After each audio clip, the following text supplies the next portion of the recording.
요즘에 뉴스에 보면 그동안에 없었던 수많은 전쟁들이 일어나는 것 같습니다. 전쟁이 지금 우리가 이제 너무 오래돼서 굉장히 익숙해져서 잊고 있지만 지금도 우크라이나, 러시아 전쟁이 있고요. 또 가자지구에서도 여전히 사람들이 죽어나가고 있고 또 뭐 쿠데타 계획도 따르고 뭐 여러 가지로 어려운 중에 있습니다. 사실은 사람이 살아가는 역사 안에서 전쟁처럼 비극적인 게 없는 것 같아요. 왜냐하면 모든 사람이 생과 사를 넘나듭니다.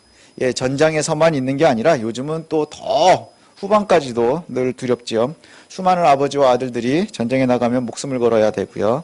또 전장에서 생사가 오고 가는 혈투가 벌어지지만 후방도 역시 안전하지 않고 늘 고민해서 벗어나지를 못합니다. 그러다가 어느 날 한 병사가 말을 타고 막 돌아옵니다. 그러면서 큰 소리로 우리가 이겼다라고 외치면 그러면서 왕궁으로 뛰어들어가면 노심초사하고 걱정하던 수많은 사람들이 감격의 눈물을 흘리고 서로 환호하겠죠. 어떤 사람들은 엎드려서 흐느끼기도 하고 아마도 그 모습은 정말 슬픈 건지 기쁜 건지 모를 만큼 굉장히 혼란스러워 보이지만 그 안에 가장 중요한 것은 안도와 기쁨일 겁니다. 감격일 겁니다. 이 마병이 지나가면서 크게 외치는 것, 이것을 갖다가 성경에서 복음이라고 그래요. 그 이전에 쓰이던 단어입니다. 복음. 요한겔리온이라고 하는 이 단어는 이때 쓰이던 것을 그리스도의 가르침에다가 연결해서 쓰고 있습니다. 또 이 말은 언제 쓰였느냐 하면 왕궁에서 왕자가 태어났을 때도 썼던 말이 바로 복음입니다. 어느 날 갑자기 왕궁의 문이 열리더니 왕자님이 태어났습니다 라고 외치면 사람들은 그것을 복음이라고 얘기를 했습니다. 복음은 적과의 싸움에서 완전히 승리하는 것을 전하는 소식이고요. 또 왕국의 미래가 확정되는 소식입니다. 왕궁에서는 왕의 자녀, 아들이 태어났을 때 우리의 왕국이 계속 이어질 것이라 하는 것에 대한 믿음이지요. 그래서 그것을 갖다가 복음이다 이렇게 얘기를 합니다.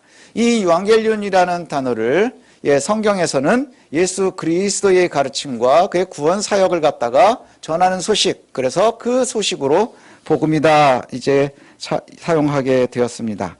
복음의 본질은 뭐냐? 그래서 성경에서 얘기하는 복음의 본질은 성육신하신 예수 그리스도께서 우리를 위해서 이 땅에 오시고 그리고 십자가에 달려 죽으셔서 우리를 대속하셨다 하는 것이죠. 우리를 죽음에서 살렸고 그 다음에 우리가 하나님의 나라에 이를 때까지 영원한 구원의 길을 갈 수 있게 된 것, 이것을 갖다가 구원이다 이렇게 얘기하고요. 이 소식을 복음이라 얘기합니다. 예수를 믿어서 구원받았다는 것 복음입니다. 또 죄로부터 영원한 해방을 얻었다는 것, 이것도 역시 복음입니다. 또 우리가 사망을 이겼다는 것, 이것도 역시 복음입니다. 그래서 옛사람이 죽고 새사람이 살았다. 그리고 영원한 생명에 이를 것이다. 이것이 복음의 본질입니다. 예수를 믿는 저와 여러분들의 가장 근본적인 소식이 바로 복음입니다. 그 복음 때문에 저와 여러분들이 공히 이곳에서 예배하고 또 우리가 이 땅을 살아가면서 끊임없이 고민하고 하나님 앞에 엎드립니다. 그리고 또 한 가지는 뭐냐? 바로 예수 믿는 모든 사람은 이 복음에 빚졌다는 거예요. 왜냐? 공로 없이 받았기 때문에. 아무 대가를 지불하지 않았는데 공로 없이 받았기 때문에 우리는 다 빚졌다는 것이죠. 그 빚이 뭐냐? 그럼 예수께서 우리에게 주신 명령을 수행하는 겁니다. 그래서 성경에 보니 예수님께서 부활하시기 전에 승천하시기 전에 마지막으로 권면하신 장면이 바로 마태복음의 맨 마지막입니다. 우리에게 주신 지상명령이지요. 너희가 땅끝까지 이르러 내 이름으로 제자를 삼고 세례를 주고 내가 가르쳐서 준 것을 지키게 하라 하는 명령입니다. 예수님의 제자들 중에도 근데 제가 제일 좋아하는 부분이 어디냐 하면 마태복음 21장 17절부터 그 이야기가 나오거든요. 17절에 보니까 예수를 배웠고 경배하나 아직도 의심하는 사람들이 있더라. 예수께서 나와 말씀하여 이르시되 하늘과 땅의 모든 권세를 내게 주었으니 너희는 가서 복음을 주라, 세례를 주라 이렇게 얘기하거든요. 근데 거기에 제가 제일 좋아하는 말이 아직도 의심하는 자가 있더라. 제가 가끔 저도 목사 노릇하면서 살지만 때에 따라서는 상황 때문에 흔들리고 의심되고 걱정되고 이럴 때가 있습니다. 그때마다 위로가 되는 게 뭐냐? 그때 예수님을 보면서도 예수님의 승천을 보면서도 아직도 흔들리기도 하고 때로는 연약해지기도 하고 하는 사람들이 있었구나. 이 말씀을 오늘 위로받았으면 좋겠습니다. 또 부담이 되기도 합니다. 왜냐? 그렇게 위로되는 이에게도 하나님께서 명령하셨습니다. 뭐라고 명령했나요? 예, 너희는 모든 민족을 제자로 삼아서 아버지와 아들과 성령의 이름으로 세례를 줘라. 가르쳐서 분부한 것을 지키게 하라. 이것이 우리에게 주신 명령입니다. 이런 삶을 살았었던 가장 모범적인 모델이 되는 사람이 바로 바울이거든요. 바울이라는 사람은 이제 우리가 잘 알고 있는 것처럼 자기의 생각과 확신에 따라서 행동했었던 사람입니다. 사도행전에 제일 먼저 등장을 하게 되는데 자기의 생각과 확신을 따라서 행동했습니다. 그래서 그의 행동에 확신 가운데 했었던 가장 유명한 사건이 뭐냐? 바로 스데반을 죽이는 겁니다. 스데반이 교회 사상에 처음으로 순교했는데 그 첫 번째 순교자를 만들어낸 생산한 사람이 바로 누구냐? 바로 바울입니다. 바울이 스데반을 죽였고 또 예수 믿는 사람들을 박해하는데 가장 앞장섰던 사람입니다. 그런데 그의 삶이 예수 그리스도를 실제로 만난 후에는 180도 바뀌었어요.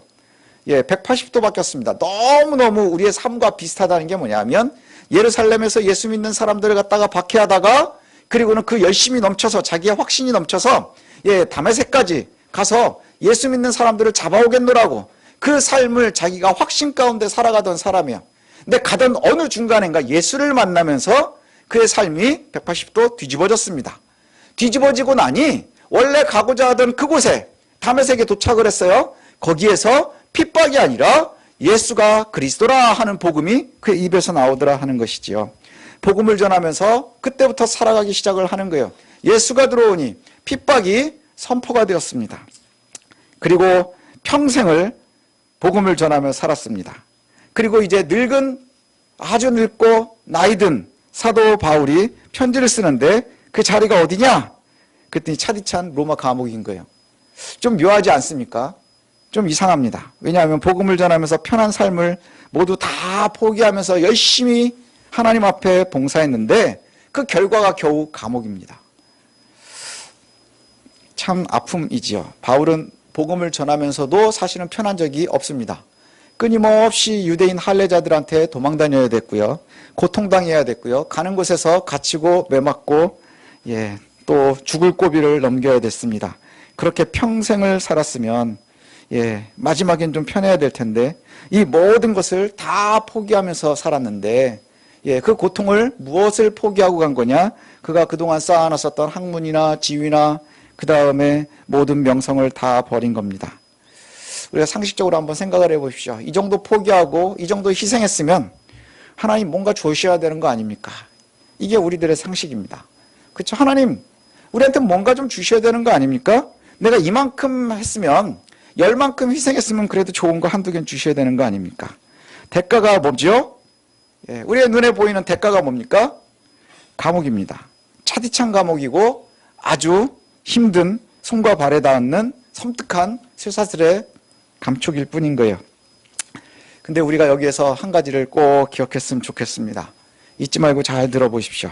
우리가 간과하지 말아야 되는 것이 있는데 우리가 복음을 위해서 포기하는 것은 우리의 공로가 아닙니다. 우리가 복음을 위해서 무엇인가를 포기했다? 그것은 우리에게 쌓이는 우리의 공로는 아닌 거예요. 이 얘기는 뭐냐 하면 그리스도의 구원의 소식, 복음을 대체할 수 없는 선물이라는 거예요. 복음 자체가 선물이라는 거예요. 복음을 받았는데 그것에 대해서 우리가 응당해야 될 일들이 있다는 것이죠. 이 복음이 우리에게 주어졌어요. 그리고 이 복음이 가장 소중한 겁니다. 그래서 우리가 옛사람을 포기하는 겁니다. 그리고 새사람을 입는 겁니다. 그래서 빌립보서 3장 뒤에 보면 바울도 이렇게 고백을 합니다. 복음이 너무너무 나한테 소중해서 그보다 못한 모든 걸 포기한 겁니다. 내가 가장 소중한 것이 있었기 때문에 이것을 지키려니 나머지가 중요하지 않아서 그것을 내가 포기했다 하는 거예요. 근데 우리가 생각할 때 잘못하는 게 뭐냐? 이 복음도 있고 이것도 있는데 이것과 이것 중에 내가 복음을 선택했으니 하나님 이걸 포기한 것만큼은 뭔가 다른 걸로 대체해 주셔야 되는 거 아닙니까? 여기에서부터 우리의 오해가 생기기 시작한다는 것이죠. 그리스도의 복음이 우리에게 가장 중요하다는 것을 우리가 놓치면 그러면 아무리 열심히 기도하고요. 아무리 열심히 예배하고요. 매일매일 성경을 보고요. 백독을 하고 천독을 해도 우리의 신앙생활과 믿음 생활에 기쁨과 감사가 유지되지 못할 겁니다. 못하게 될 거예요. 왜 그럴까요? 아무리 열심히 해도 결국은 허탈할 겁니다. 되게 허무해질 겁니다. 항상 손해보는 것 같고 때로는 예수 믿는 것처럼 무기력한 게 없는 것 같아 보여요. 손주가 태어났습니다. 얼마나 기쁩니까? 할아버지에게 손주가 주어졌다고 생각해 보십시오. 너무너무 감사하죠. 그런데 요즘에 아이를 할아버지 할머니가 손주를 만나러 가려면 한 달 전, 두 달 전부터 담배를 끊는답니다. 왠 줄 아세요? 니코틴이 그 담배의 타르가 아이한테 좋지 않기 때문인 거예요. 우리는 옛날에는 애기 있는 데서도 막 담배 폈지만 알고 나니 그 담배가 얼마나 나쁜지 알아서 내 몸에 배어 있는 것도 다 제거하고 싶은 거예요. 왜요? 그 이유가 뭡니까? 애가 너무 귀해서요. 손주가 너무너무 귀해서 평생을 피워오던 담배를 끊습니다. 왜요? 그 아이한테 가장 좋은 것을 주어야 되기 때문에. 근데 우리가 한번 상상을 해보십시오. 그 아기가 너무 귀해서 그 아기보다 귀하지 않은 내 평생에 누리고 있었던 담배를 포기한 거예요. 근데 할아버지가 오더니 아기를 안고 나서 아들한테 얘기합니다. 야, 나 담배 끊었는데 대신 뭐 해줄래? 이게 우리의 모습과 되게 비슷하다는 거예요. 그러면 아마 그 할아버지는 손주가 생각보다 귀하지 않거나 아니면 그에게 손주가 얼마나 귀하다는 것을 잘 모르는 겁니다. 바울이 자신의 감옥에 갇혀서 당한 일들을 오늘 본문은 우리가 그래야 이해할 수 있어요. 오히려 감사할 수 있는 것 자랑하듯 이야기합니다. 왜일까요? 감옥에 갇힌 게 사회적인 성공입니까? 쇠사슬에 매여 있는 게 자랑거리입니까?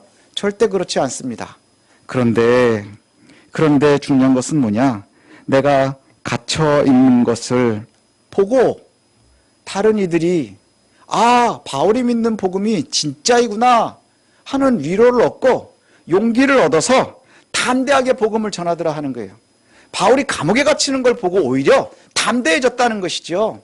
만약에 복음이 정말이라는 생각을 하지 못했다고 하면 바울이 감옥에 갇히는 순간에 다 도망가야 정상입니다. 그렇지 않습니까? 다 도망가야 하는 거예요.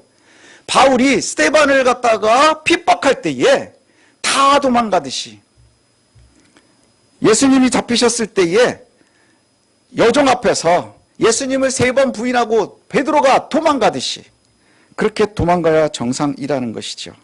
그러나 바울의 갇힘이 실패도 아니고 희생도 아니라는 거예요. 실패도 아니고 희생도 아닙니다. 왜요? 바울이 그렇게 얘기합니다. 복음이 가장 귀하기 때문에, 복음이 가장 귀하고 복음이 나에게 전해져야 되는 것이기 때문에 그래서 내가 그와 같이 행한다 하는 것이죠. 가장 소중한 것을 얻었기 때문입니다. 마치 손주를 안아보기 위해서 담배를 끊는 것이 억울한 할아버지가 있을 수 있듯이 이기적인 마음으로 자신을 높이기 위해서 복음을 활용하는 사람들 있을 겁니다. 혹시 우리가 복음을 오해해서 그럴 수도 있습니다. 우리가 조심해야 되는 것이 바로 이것이지요. 지금도 복음을 빙자해서 명예를 구하는 사람들이 있습니다. 또 복음을 빙자해서 재물을 구하는 사람들도 있습니다. 복음을 빙자해서 욕심을 채우고자 하는 이들도 있습니다. 자신이 복음을 전한 대가로 바울의 마음이 상하기를 원하는 사람이 있다 이렇게 얘기를 해요. 바울이 복음 때문에 갇혔어요. 그걸 보고 복음을 전하는 사람들이 있습니다. 근데 그 중엔 두 부류가 있더라 하는 거예요. 하나는 어떤 거냐? 정말로 용기를 얻어서 좋은 마음으로, 선한 마음으로, 하나님 주신 마음으로 복음을 전하는데, 또 일부는 어떤 사람들이 있느냐? 그 갇혀있는 바울이 마음이 상하기를 원해서, 바울이 고통당하기를 원해서 전하는 이들이 있더랍니다. 바울은 이렇게 얘기를 해요. 그래도 내가 가장 좋은 것이 복음이니 복음이 전해져서 그들이 나를 해하려 해도 그들이 나를 해하지 못하는 거예요. 왜 그럴까요? 가장 좋은 것을 그들도 전하고 있기 때문에 바울을 기쁘게 한다 하는 것이지요. 이것이 우리가 세상 속에서 사람들과의 관계에서도 정말로 근본적인 승리를 얻을 수 있는 그러한 마음이 아닌가 싶습니다. 바울을 아프게 하려고 했었던 그들의 모든 노력은 허사지요. 왜냐하면 복음이 전해진다는 소식이 결국에는 바울이 가장 기뻐하는 소식이기 때문입니다. 여러분, 저와 여러분들이 그리스도의 복음을 대하는 것이 바울과 같았으면 좋겠습니다. 복음을 전하는 것이 바울과 같았으면 좋겠어요. 예수의 복음이 생명입니다. 그리스도의 복음이 구원입니다. 우리는 자꾸 놓치고 있는 것이 있어요. 뭘 놓치느냐? 예수 그리스도의 복음이 우리가 모이는 가장 근본이라는 거예요.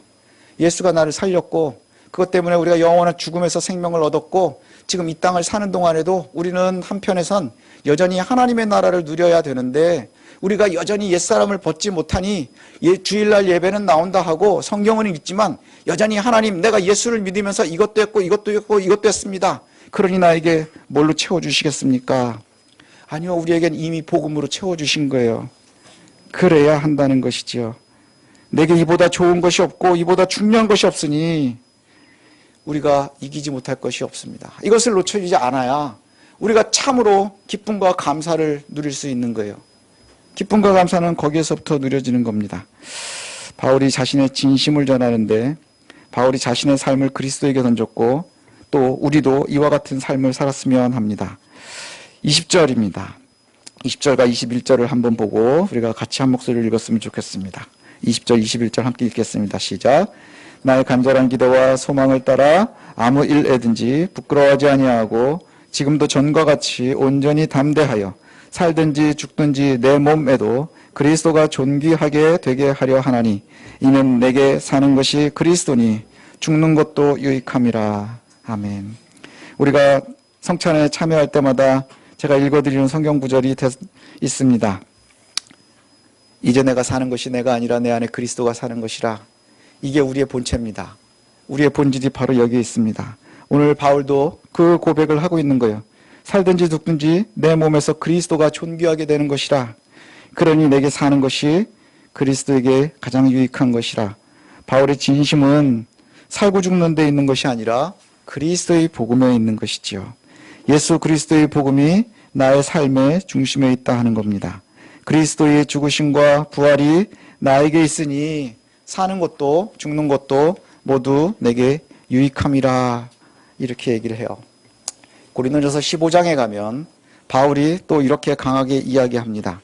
고린도전서 15장 32절에 내가 사람의 방법으로 에베소에서 맹수와 더불어 싸웠다면 내게 무슨 유익이 있으리요?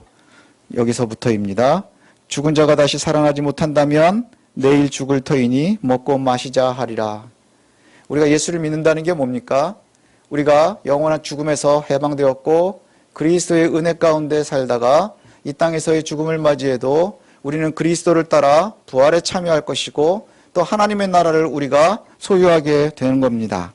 이것을 갖다가 믿지 못한다면, 이것이 우리에게 없다면 우리가 가장 지혜롭게 사는 것은 뭐냐? 내가 다시 살지 못한다면 오늘 먹고 마시자. 이게 가장 중요한 거예요. 예, 다시 살아나지 못한다면 내일 죽을 텐데 그럼 오늘 할 수 있는 건 뭡니까? 먹고 마시자. 죽은 자가 다시 살아나지 못한다면, 부활을 믿지 못한다면, 다시 말해서 내가 구원에 참여한 자라 하는 확신이 없다면, 그것이 믿어지지 않는다면 우리는 그저 먹는 것, 자는 것, 이것뿐만이라는 것이에요. 이거 외에는 아무것도 남지 않는다는 것이죠. 먹고 마시는 자들은 하나님의 이름을 들먹이면서 결국에는 악을 행하는데 거침이 없을 겁니다. 왜요? 우리는 내일이 없기 때문에, 다시 살지 않기 때문에, 하나님 앞에 서지 않을 것이기 때문에 거침이 없을 겁니다. 먹고 마시는 자들은요, 하나님의 이름을 들먹이면서 악을 행하는데 전혀 거침이 없습니다. 전혀 두려워하지 않을 겁니다. 왜요? 이 땅에서 내가 누리는 것만으로 모든 것이 완벽하기 때문입니다. 하나님 팔아서 돈을 벌고요, 하나님 팔아서 권력을 얻고요, 하나님 평에서 명예를 얻으면 그걸로 되는 겁니다. 왜요? 내가 이 땅에서 성공했으니, 내일이 없으니, 부활이 없으니, 하나님 나라가 없으니. 제가 보기에는 하나님의 이름이 역대 가장 망령되이 불리고 있는 시기를 한국교회가 지나가고 있는 것 같아요. 적그리스도의 하수인들이 하나님의 이름으로 사람들을 미워하게 하고 질투하게 하고 그걸로 자기네들의 배를 불립니다. 이런 용기는 하나님을 알지 못할 때 가능한 거예요. 부활을 믿지 않을 때 가능한 거예요. 구원에 참여하지 않을 때 가능한 거예요. 그리스도의 복음으로는 절대 불가능한 것입니다. 구원 없는 자들에게만 가능한 것이에요. 고린도전서 15장 17절에도 또 이렇게 얘기합니다. 그리스도께서 다시 살아나신 일이 없으면 너희의 믿음도 헛되고 너희가 여전히 죄 가운데 있을 것이다. 또한 그리스도 안에서 잠자는 자도 망한 거다. 이전에 예수 믿고 세상을 떠난 이들도 망한 겁니다. 그리고 우리가 헛된 짓을 하고 있는 겁니다. 그리고 우리는 여전히 죄 가운데 있는 겁니다. 그리스도의 구원의 소식, 복음이 가장 귀하지 않은 이들에게는 모든 교회의 활동은 그저 무기력할 뿐입니다. 무기력할 거예요. 복음을 알지 못하면 그저 아무 의미 없는 겁니다. 그러나 참 복음을 의지하면 가장 강할 수 있습니다. 참 복음을 의지하면 가장 강할 수 있습니다. 우리가 하나님께서 나와 함께 하심을, 나를 구원하신 이가 예수 그리스도이심을, 내 안에 상주하시며 나를 보증하시는 이가 성령이신 것을 알면 우리도 바울처럼 강할 수 있습니다. 감옥을 능히 이길 수 있습니다. 삶과 죽음을 뛰어넘는 믿음의 용기를 우리가 가질 수 있습니다. 그래야 미움을 사랑으로 이길 수 있습니다. 악을 선으로 이길 수 있습니다. 오른쪽 뺨을 떼라 하면 왼뺨을 돌려댈 수 있는 겁니다. 겉옷을 달라 하면 속옷을 줄 수 있는 겁니다. 오리를 가자 하면 십리를 갈 수 있는 겁니다. 왜 이것이 가능합니까? 그리스도의 복음이 가장 나에게 소중하기 때문인 거예요. 그리스도의 복음이 가장 소중하기 때문에 고통의 기간을 지나는 듯하지만 거기에 하나님의 나라가 있기 때문입니다. 여러분, 그리스도의 복음이 우리의 전 인격을 장악하기를 기도했으면 좋겠습니다. 나의 모든 삶의 세포 하나하나까지 그리스도의 복음이 장악하기를 소원합니다. 고난의 긴 터널과 같은 삶을 살아가는 것 같지만 여전히 힘차게 감사와 기쁨을 또 소망을 놓치지 않는 것은 내가 가장 중요한 것을 소유했기 때문입니다. 가장 귀한 것을 놓치지 않았기 때문에 가능합니다. 나를 장악하는 것이 오로지 복음임을 꼭 기억하시기를 소원합니다. 나의 모든 삶의 영역에서 복음 때문에, 구원의 기쁨 때문에, 그리스도의 영 때문에 우리가 살아가고 있음을 놓치지 않으시길 바랍니다. 아까도 잠깐 지나가면서 얘기한 것처럼 우리는 늘 사는 동안에 연약하잖아요. 때로는 힘들잖아요. 그렇죠. 순간순간 우리가 흔들립니다. 그때 위로받으십시오. 예수님의 승천하는 것을 바라보면서도 그들에게도 그 중에도 아직도 의심하는 자들이 있더라, 이런 표현. 그게 좋은 것 같아요. 아마 여러분들도 거기에 속할지도 모르겠습니다. 아니었으면 좋겠습니다. 예수를 배웠고 경배하나 거기에서 경배하고 예수를 믿고 있었는데 아직도 흔들리는 사람들이 있는 거예요. 우리는 이 땅에 있으니 여전히 흔들릴 수밖에 없죠. 그러나 그 모든 이들에게, 흔들리고 있는 이들에게도 예수님께서 우리에게 명령합니다. 뭐라고 합니까? 그리스도의 복음을 따라, 명령대로 살아가라. 예. 저처럼 연약한 사람, 우리처럼 의심하는 이들에게도 동일하게 예수님께서 명령하셨습니다. 그리고 약속도 동일하게 주셨습니다. 그 약속이 뭐냐? 하늘과 땅의 권세를 주셨으니, 하늘과 땅의 권세를 우리에게 주시는 거예요. 하늘과 땅의 권세 너무 크지 않습니까? 복음으로 말미암은 하늘과 땅의 권세, 그걸 주셨으니 복음을 전하고 지키는 저와 여러분 되시길 원합니다. 예, 정말 복음 외에는 없음을 우리가 이 세상에서 놓치지 않으시길 원합니다. 점점점 교회에서도 처세가 나오고 성공을 이야기하고 규모를 이야기하고 부유함을 이야기할 뿐이지요. 그러나 우리가 놓치지 말아야 되는 것, 가장 중요한 것, 가장 차가운 감옥의 바닥에서 우리에게 기쁨을 전달하고 있는 그 바울의 복음을, 또 바울이 전하는 그 예수 그리스도의 은혜를, 구원을 저와 여러분들이 놓치지 마시길 바랍니다. 꼭 붙들어서 정말로 하나님 주시는 가장 근본적인 기쁨과 감사를 누리면서 살아갈 수 있는 저와 여러분들 되시길 소원합니다. God loves you. I pray that you believe in Jesus and receive salvation. 하나님 널 사랑하십니다. 예수님을 믿고 구원을 받으시길 기도합니다. God loves you.